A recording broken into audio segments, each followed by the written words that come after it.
ఆయన ఈ దేశానికి చేసిన సేవలు మర్చిపోలేని కాబట్టి ఈరోజు మనం తనను గుర్తు చేసుకుంటున్నాం.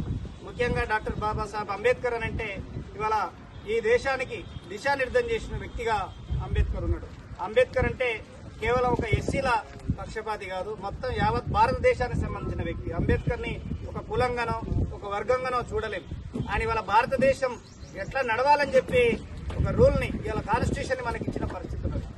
మరి ప్రపంచంలో అనేక దేశాల రాజ్యాంగాలను చదివి దానికి కమిటీ చైర్మన్ గా ఉండి ఇవాళ రాజ్యాంగాలను సభ్యులు సహకరించకపోయినా ఆ కమిటీలో అన్నిటినీ సమన్వయం చేసుకుంటూ తన భారత రాజ్యాంగాన్ని మనకు అందించడం జరిగింది.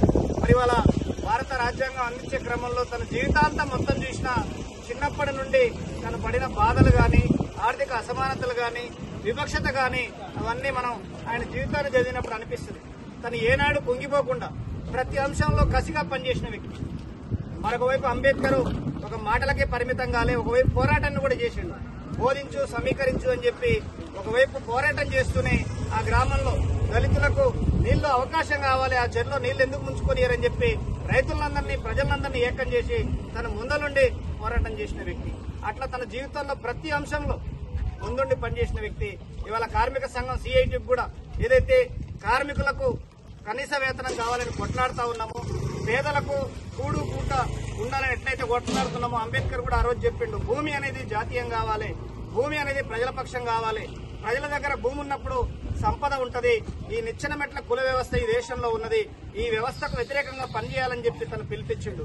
ఇప్పుడు ఏదైతే చాలా మంది ఛత్రపతి శివాజీ మహారాజుని కనీసం తన మహారాజా పట్టాభిషేకానికి తిలకం పెట్టడానికి కూడా సిద్ధపడని బ్రాహ్మణీయ అగ్రకుల ఆధిపత్యానికి ఇది తప్పు అని చెప్పి తను ఖండించిన పరిస్థితి ఉన్నది. ఆ జరిగిన ఘటనని మొత్తం చదివి ఆ రోజు బ్రాహ్మణీయ ఆధిపత్యం ఏదైతే ఉన్నదో ఈ దేశం మొత్తం మనుగడకు ఆటంకంగా ఉన్న పరిస్థితి ఉన్నది.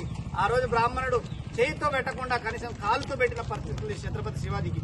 ఇవాళ ఆ బ్రాహ్మణులే మా మత ప్రచారకుడు అని చెప్పి ప్రచారం చేస్తా ఉన్నారు. కానీ అదే బాబాసాహెబ్ అంబేద్కర్ 1924లోనే తను ఈ దేశానికి పట్టిన పీడ మనువాదం అని చెప్పి మనుస్మృతులను దగ్ధం చేసి నేను హిందువుగా పుట్టడం నా చేతిలో ఉన్నది కానీ నేను మాత్రం హిందువుగా చావను, ఈ నిచ్చెన మెట్ల కుల వ్యవస్థ ఈ దేశానికి ఆటంకం అని చెప్పి హిందూ మతంలో ఉన్న కుల అంతర దొంతరాల పైన యుద్ధం చేసిన ఒక మహాయోధుడు అంబేద్కర్. మరి అదే కాదు, ఇవాళ మొన్న చూసినాం మనం నవంబర్ 26 సందర్భంగా మన 26 జనవరి సందర్భంగా దేశ పార్లమెంట్ లో జరిగిన చర్చ చూసినాం.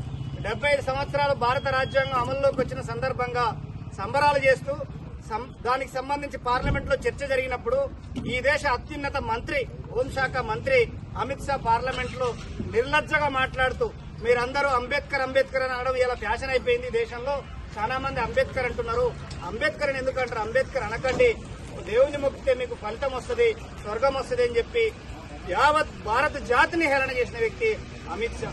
మరి ఇవాళ భారత రాజ్యాంగాన్ని ఎత్తేయడం కోసం కుట్ర చేస్తున్నారు ఇవాళ అమిత్ షా గాని పాలకపక్షం అధికారంలో ఉన్నవాళ్ళు. ఇవాళ భారత రాజ్యాంగం అంటే ఒక రిజర్వేషన్లే కాదు, కేవలం రిజర్వేషన్లకు సంబంధించింది కాదు భారత రాజ్యాంగం.